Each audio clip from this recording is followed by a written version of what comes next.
Mister लॉयजल, मेटिल्ड के husband, अपने हाथों में एक चिट्ठी लेकर बहुत खुशी से उछलते हुए घर आए और उन्होंने मेटिल्ड को बताया कि ये रॉयल पार्टी का इनविटेशन उन्हें मिला है। जी हां, मिनिस्ट्री ऑफ एजुकेशन, जिसमें वो बतौर क्लर्क काम करते थे, वहां के मिनिस्टर ने पर्सनली उन्हें इनवाइट किया था एक बहुत बड़ी रॉयल पार्टी में।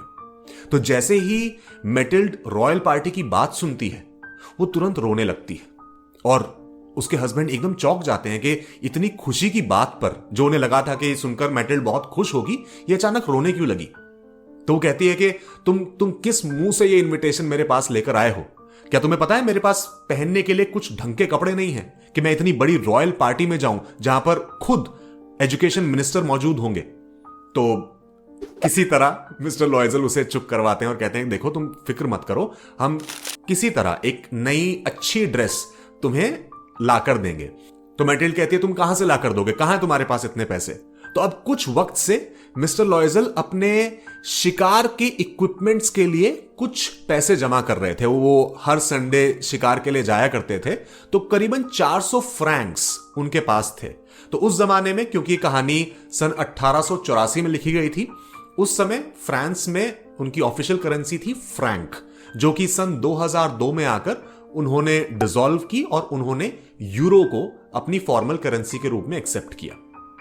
तो उस जमाने में 400 फ्रैंक एक बहुत बड़ी कीमत थी। 400 फ्रैंक हम लगा सकते हैं कि करीबन 2 से 2.5 लाख रुपए आज की डेट में, इंडियन रुपी की अगर हम बात करें।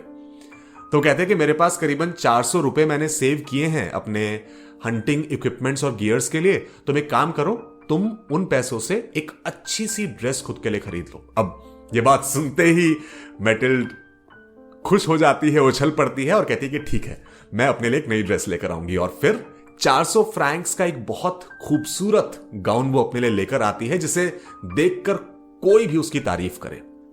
अब उसके हस्बैंड थोड़े से खुश होते हैं कि चलो अब हम अच्छी तरह पार्टी में जाएंगे। अब मेटिल्ड भी खुश है, लेकिन फिर कुछ दिनों बाद जब वो एक दिन फिर अपने ऑफिस से वापस शाम को घर लौटते हैं, तो फिर मेटिल्ड मायूस बैठी दिखती है। तो पूछते हैं कि तुम्हारे पास इतनी अच्छी ड्रेस भी है और पार्टी का दिन भी नजदीक आ चुका है, तुम अब क्यों इतनी उदास हो? तो कहती है कि लोग मुझे देखकर क्या कहेंगे कि इतनी अच्छी ड्रेस तो पहनकर चली आई, लेकिन इसके पास कोई भी अच्छी ज्वेलरी नहीं है, ना ही इसके पास कोई अच्छा पेंडेंट है, ना इयररिंग्स है, ना कोई इस तरह की कोई भी ज्वेलरी है जिसे देखकर लोग मेरी तारीफ करें।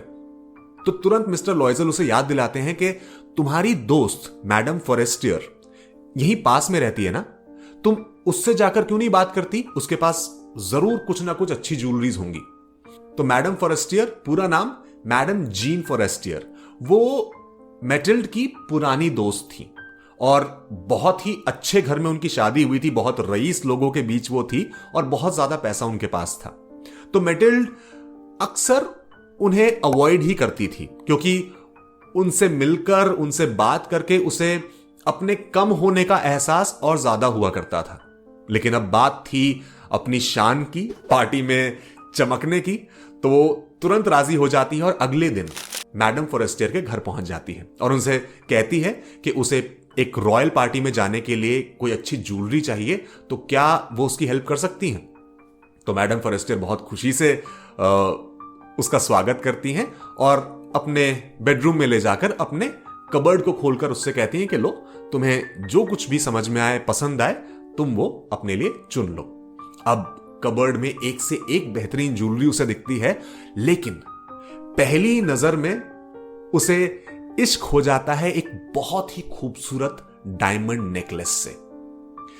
एक चमचमाता बेहद खूबसूरत डायमंड नेकलेस जो वहां रखा था, वो उसे उठाती है और मैडम फॉरेस्टियर से पूछती है कि क्या मैं ये नेकलेस ले सकती हूं?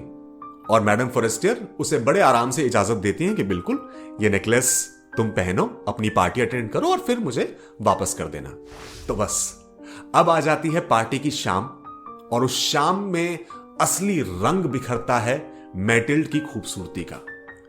उसकी खूबसूरती, उस पर उसकी वो रॉयल ड्रेस और सबसे बेहतरीन वो डायमंड नेकलेस उस शाम में 4 चांद जड़ देता है। सभी लोग मेटिल्ड को देखे बिना रह नहीं पाते। उस पार्टी में हर आदमी चाहता है कि किसी तरह उसका इंट्रोडक्शन मेटिल्ड से हो जाए, किसी तरह उसे उसके साथ डांस करने का मौका मिल जाए। और पार्टी के अंत तक खुद एजुकेशन मिनिस्टर भी मैटिल्ड के साथ डांस करते हैं। तो उस रात मैटिल्ड की चमक के सामने सब कुछ फीका पड़ जाता है और उस रात मैटिल्ड अपने 7वें आसमान पर होती है। मानो पूरी दुनिया उसे अपने सामने बिल्कुल कम, बिल्कुल फीकी नजर आ रही होती है। लेकिन हर रात की तरह इस रात की भी सुबह आती है। धीरे धीरे रात ढलने लगती है, लोग अपने घर वापस जाने लगते हैं और करीबन सुबह के 4 बजे मैटिल्ड और उसके हस्बैंड पार्टी से निकलकर अपने घर रवाना होते हैं। वो एक बहुत ही मामूली सी और सस्ती सी कैब में बैठते हैं, सबसे छुप छुपाकर, ताकि कोई उन्हें देख ना ले, और फिर वो अपने घर वापस पहुंचते हैं। घर पहुंचते ही मैटिल्ड के पति बिस्तर पर निढाल हो जाते हैं क्योंकि वो बुरी तरह से थके हुए थे। लेकिन मैटिल्ड वो एक बार फिर खुद को आईने के सामने जाकर देखती है और देखती है कि आज की रात जितनी खूबसूरत रात शायद ही कभी उसके जीवन में आई थी। और अचानक उसे आईने में नजर आता है कि उसके गले में वो डायमंड नेकलेस नहीं है। वो अपना कोट उठाकर देखती है कि कहीं उसमें तो नेकलेस नहीं है, लेकिन उसे नेकलेस वहां नहीं मिलता। फिर वो अपनी ड्रेसिंग टेबल पर देखती है, वहां भी उसे नेकलेस नहीं मिलता और तुरंत उसकी चीख निकल जाती है। उसके हस्बैंड अचानक से उठते हैं कि क्या हुआ, वो अचानक से इतनी परेशान होकर चीख क्यों रही है। तो बताती है कि मेरा नेकलेस खो गया है, वो डायमंड नेकलेस अब खो गया है। उसके पति के अंदर जितनी भी थकान थी या उस रात की ड्रिंक्स का जितना भी नशा था, वो उस एक स्टेटमेंट से पूरी तरह खत्म हो गया। वो नेकलेस खो गया है। आशा करते हैं कि स्टोरी सेगमेंट आपको अच्छा लगा। अगर हां तो इस वीडियो को लाइक कीजिए, शेयर कीजिए। पूरी कहानी देखने के लिए नीचे डिस्क्रिप्शन में दिए गए लिंक पर क्लिक कीजिए और हमारे चैनल को सब्सक्राइब करना ना भूलें। जल्द मिलेंगे एक नई कहानी के साथ। तब तक के लिए नमस्कार।